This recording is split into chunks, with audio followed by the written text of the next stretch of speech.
আমি এর জন্য নিয়েছি বেগুন আর নিয়েছি তেঁতুল। তেঁতুলটা আমি গরম পানি দিয়ে ভিজিয়ে রেখেছিলাম, এটার পিউরিটা নিয়েছি। আর নিয়েছি সাদা লবণ, এখানে নিয়েছি বিট লবণ, আর এখানে জিরে, ধনিয়া আর পাঁচফোড়ন আমি হালকা তেলে গুঁড়ো করে নিয়েছি। আর নিয়েছি গোটা পাঁচফোড়ন, শুকনো মরিচ আর হচ্ছে তেজপাতা, নিয়েছি চিনি, এখানে সাদা সর্ষে আর রসুন পেস্ট করা আছে, নিয়েছি হলুদ আর মরিচের গুঁড়ো। তো আর আমি নিয়েছি সরিষার তেল। তো চলুন শুরু করা যাক। তো আমি এখন এটার মধ্যে দিয়ে দিচ্ছি অল্প পরিমাণে নুন।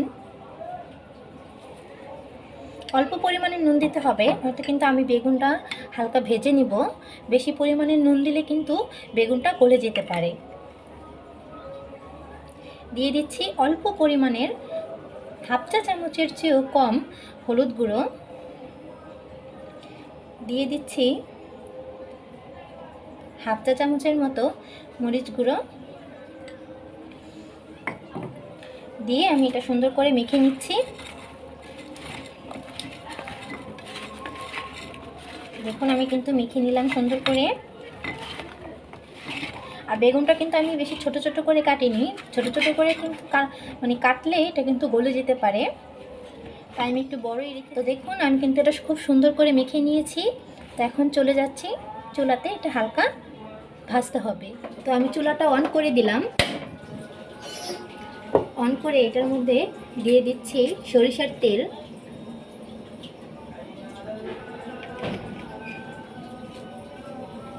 আমার কড়াইটাতে একটু পানি ছিল,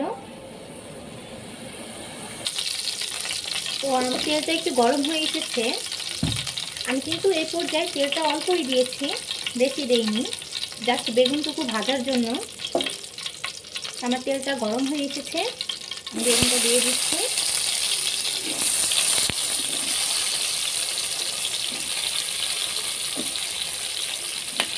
সম্পূর্ণ বেগুনটাই দিয়ে দিচ্ছি।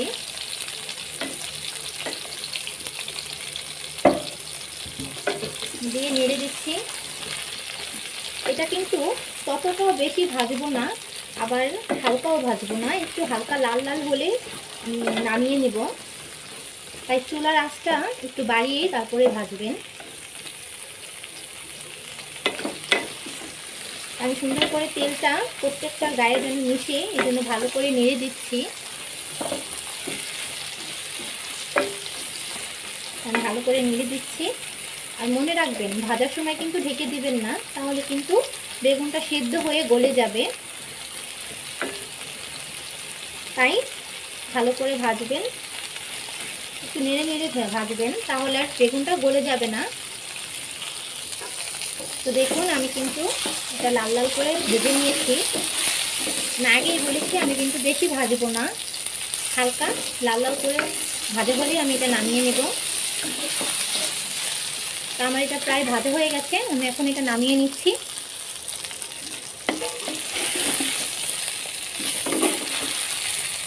আমি এটা এখন নামিয়ে নিচ্ছি। তো এটা আমি নামিয়ে এই পর্যায়ে চুলায় আবার আমি সরষের তেল দিয়ে দিচ্ছি।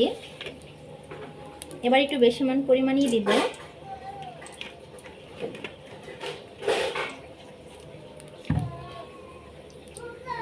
তেলটা হালকা গরম হয়ে আসলে আমি এর মধ্যে দিয়ে দিচ্ছি তেজপাতা, আর দিয়ে দিচ্ছি শুকনো মরিচ,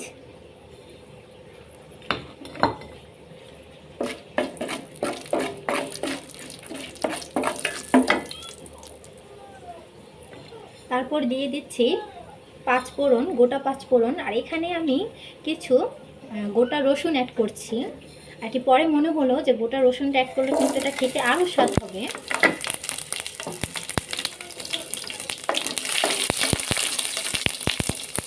আমি এখানে গোটা পাঁচফোড়নটা দিয়ে দিলাম, দিয়ে একটু নেড়ে নিচ্ছি। এই পর্যায়ে কিন্তু চুলার আঁচটা একদম কমিয়ে রাখবেন। তারপর এখানে যে আমি সর্ষে আর রসুন পেস্ট করে রেখেছিলাম, ওটা দিয়ে দিচ্ছি। আমি সাদা সর্ষেটা নিয়েছি, আপনারা চাইলে কালো সর্ষেটাও নিতে পারেন।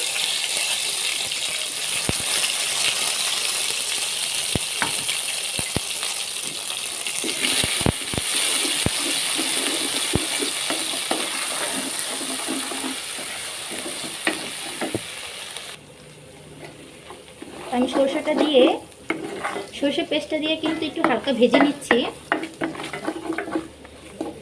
ভেজে এখানে আমি অ্যাড করছি, যেহেতু আমি ভাজার সময় লবণ দিয়েছিলাম তাই এখানে আমি পরিমাণ মতো লবণটা অ্যাড করছি। আর এখানে আমি বিট লবণ দেব, বিট লবণের কারণে কিন্তু আমি সাদা লবণটা একটু বুঝিয়ে দিলাম।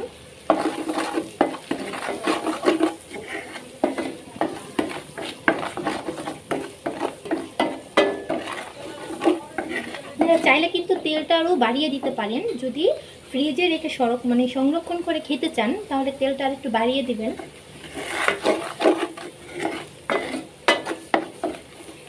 আমি এখন দিয়ে দিচ্ছি যে বেগুনগুলো আমি ভেজে রেখেছিলাম, বেগুনটুকু।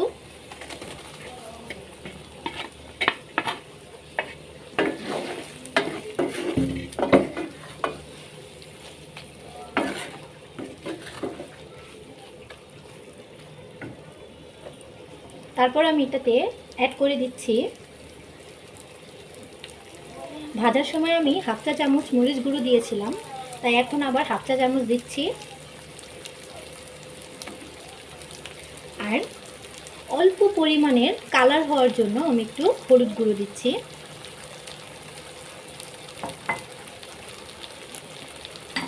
আর দিয়ে দিচ্ছি আমি বিট লবণ, দিয়ে আমি ভালো করে নেড়ে মিশিয়ে নিচ্ছি।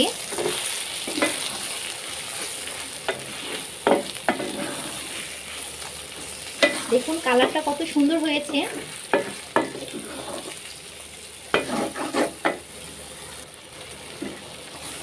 তো দেখুন আমি সুন্দর করে মিশিয়ে নিয়েছি। আমি এই পর্যায়ে এখানে এখন চিনিটা অ্যাড করব। আপনারা যে যতটুকু মিষ্টি খান ওই পরিমাণের মিষ্টিটা অ্যাড করবেন।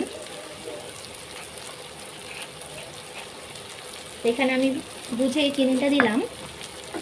চিনিটা দিয়ে এখন আমি এখানে তেঁতুলটা যে পিউরি করে রেখেছিলাম ওইটা এখন দিয়ে দেব।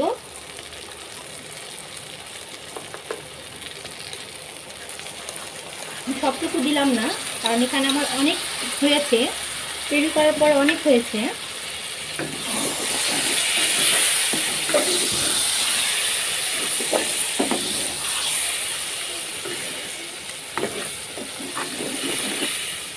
এখানে কিন্তু এক্সট্রা কোনো পানি অ্যাড করবেন না, তেঁতুলের পিউরিটা যে দিবেন ওইটাই হয়ে যাবে।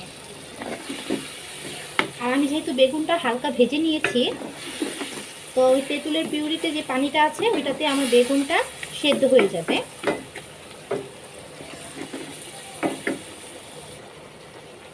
তো দেখুন আমি তেঁতুলের পিউরিটা দিয়ে দিয়েছি, দিয়ে ভালো করে মিশিয়ে নিয়েছি।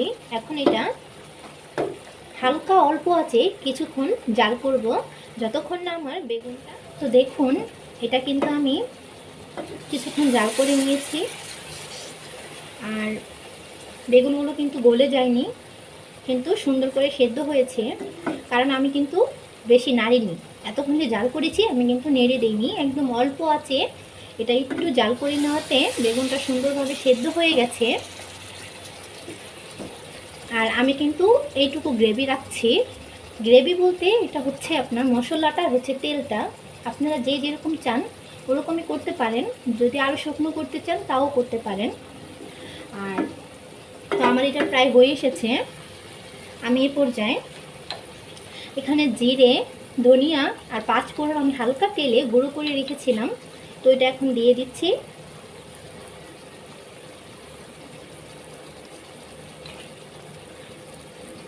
আর আপনারা যদি এটা সংরক্ষণ করে রাখতে চান তাহলে এটাতে আপনারা সাদা ভিনেগার ইউজ করতে পারেন, তাহলে এটা রেখে অনেক দিন খেতে পারবেন, নষ্ট হবে না।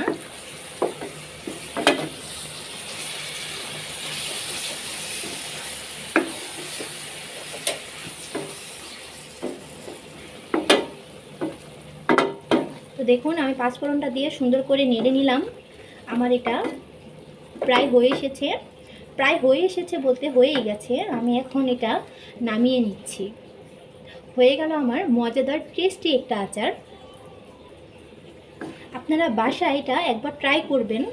ভাত, খিচুড়ি বা পোলাও যেটার সাথে খান না কেন খুবই টেস্ট। আর একদম মনেই হবে না যে এটা আপনি বেগুন দিয়ে তৈরি করেছেন। খুবই টেস্ট। আপনি এক প্লেট ভাত খেয়ে উঠতে পারবেন না কি শুধু এইটা দিয়ে, আপনার অন্য কোনো তরকারি লাগবে না। তো ফিরছি পরিবেশন করে। তো তৈরি হয়ে গেল মজাদার আচার। তো আমার রেসিপিটি যদি আপনাদের ভালো লাগে প্লিজ লাইক করবেন, কমেন্ট করে জানাবেন, বেশি বেশি করে শেয়ার করবেন। আর আমার চ্যানেলের ভিডিও সবার আগে পেতে আমার চ্যানেলটি সাবস্ক্রাইব করে আমার সাথে থাকবেন। ধন্যবাদ সবাইকে।